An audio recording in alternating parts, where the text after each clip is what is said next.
नमस्कार, news PR में आपका स्वागत है। मैं हूं आपके साथ प्रीति झा। उत्तर प्रदेश में 1000 से अधिक लोगों का धर्मांतरण का मामला सामने आया था। इसी में यूपी एटीएस को बड़ी उपलब्धि भी हाथ लगी थी। उन्होंने 2 आरोपी को गिरफ्तार किया था, उमर और जहांगीर को। उसके बाद ही इस पे जो जांच है वो लगातार जारी है। लगातार कोई ना कोई नए जो मामले हैं वो सामने आ रहे हैं, नए पहलू जो है वो सामने आते ही नजर आ रही है जांच के बाद। कुछ दिन पता चला था कि इस जांच के बाद इसका जो कनेक्शन है, इस मामला का जो कनेक्शन है वो कहीं ना कहीं पाकिस्तान से दिखाया गया। यूपी के जो मुख्यमंत्री हैं योगी आदित्यनाथ, उन्होंने भी कहा कि इस मामले पे सख्त से सख्त कार्रवाई की जाए और जो भी आरोपी हैं उस पे सख्त से सख्त उसे सजा भी दी जाए।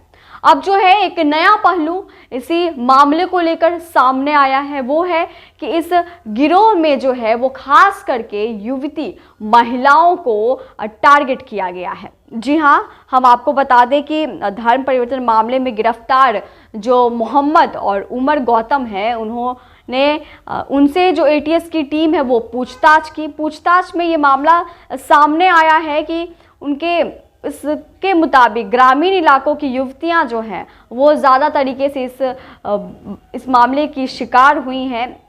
उनका ब्रेन वॉश करने में काफ़ी आसानी होती है, उनको दिक्कत नहीं होती। गिरफ्तार आरोपी जो है उमर गौतम और काजी जहांगीर से पूछताछ के बाद ये पता चला है और एटीएस की टीम को जो है वो 33 लड़कियों की सूची भी मिली है आरोपितों के पास से। इसी बीच बिहुपुर गांव की घाटमपुर निवासी रिचा उर्फ, जिसका नाम धर्म परिवर्तित होने के बाद माहिन अली हो रखा है, उन्होंने खुलासा किया कि एटीएस ने एक बार फिर उमर की संस्था इस्लामिक दाव सेंटर से बरामद 33 युवतियों और महिलाओं की सूची की स्क्रूटनी करना शुरू की है। एटीएस के मुताबिक जो है सूची देखने के बाद ये पता चला कि ज़्यादा से ज़्यादा युवतियां जो है वो ग्रामीण इलाके की है, जिसमें कि खास करके झारखंड, बिहार, उत्तर प्रदेश, गुवाहाटी समेत अन्य राज्यों की महिलाएं जो है वो उसमें शामिल है। यह सब यहाँ पर गांव देहात में पली बड़ी हैं, इसलिए इनका ब्रेन वॉश करना काफ़ी आसान हो जाता है, जिस वजह से इन युवतियों को इस तरीके से शिकार बनाया गया। यही एटीएस के सूत्रों के अनुसार जो है 33 में से 12 ऐसी युवती हैं जो पढ़ने लिखने में काफ़ी मेधावी हैं, पढ़ने लिखने में काफ़ी तेज हैं। जी हाँ, एमबीए, बीएड और बीएससी, एमएससी करने वाली लड़कियां जो है, इन युवतियों ने स्कॉलरशिप के साथ पढ़ाई की है। इसके बाद उनका ब्रेन वॉश किया गया और धर्म परिवर्तन कराया गया। ग्रामीण इलाकों में रहने वाली इन युवतियों और महिलाओं को दबा कुचला वर्ग मानकर कई बार जो है इनका तिरस्कार किया गया। इसी बात का फायदा जहांगीर और उमर ने उठाया और इन लड़कियों का ब्रेन वॉश करके इनका धर्म परिवर्तित किया। हम आपको बता दें कि रिचा की पढ़ाई जो है वो कम उम्र में ही कंप्लीट हो गई थी और कम उम्र में ही उन्होंने नौकरी ले लिया था। और इसी के साथ जो है गांव वालों जो है वो रिचा का एक एग्जाम्पल देते थे, उदाहरण देते थे, क्योंकि उसने कम उम्र में ही पढ़ाई भी अपनी पूरी कर ली और कम उम्र में ही अपनी नौकरी भी ले ली। तो गांव में एक तरीके से उसका मिसाल दिया जाता था कि बनो तो आखिर रिचा जैसी बनो।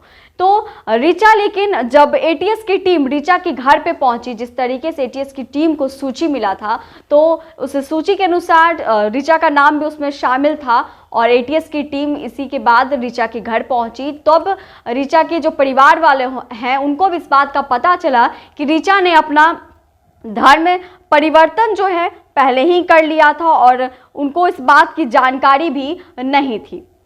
रिचा जो है अभी नोएडा के नाबार्ड में काम कर रही हैं। इनका धर्म परिवर्तन जो है 3 साल पहले ही हो गया था। परिवार वालों को इस बात की भनक तक नहीं थी। जब एटीएस की टीम उनके घर पे पहुंचे तो गांव वालों में भी एक तरीके से सनसनी हो गया था कि आखिर ये एटीएस की टीम किस मामले को लेकर उनके घर पे आई है।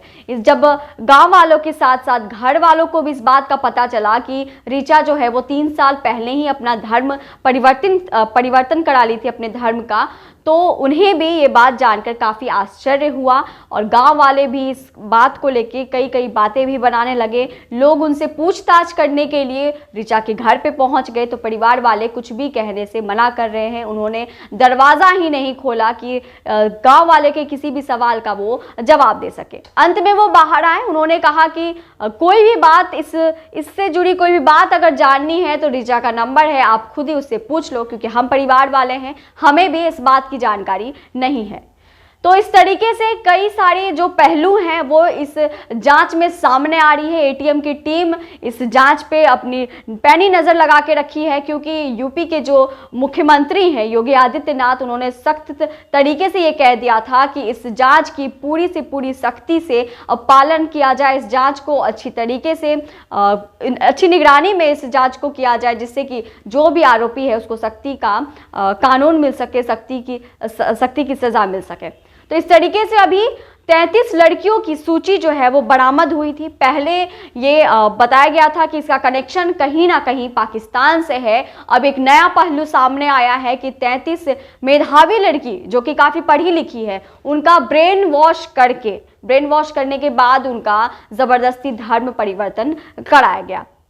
इस वीडियो में इतना ही। बाकी की खबरों के लिए देखते रहे न्यूज़ PR।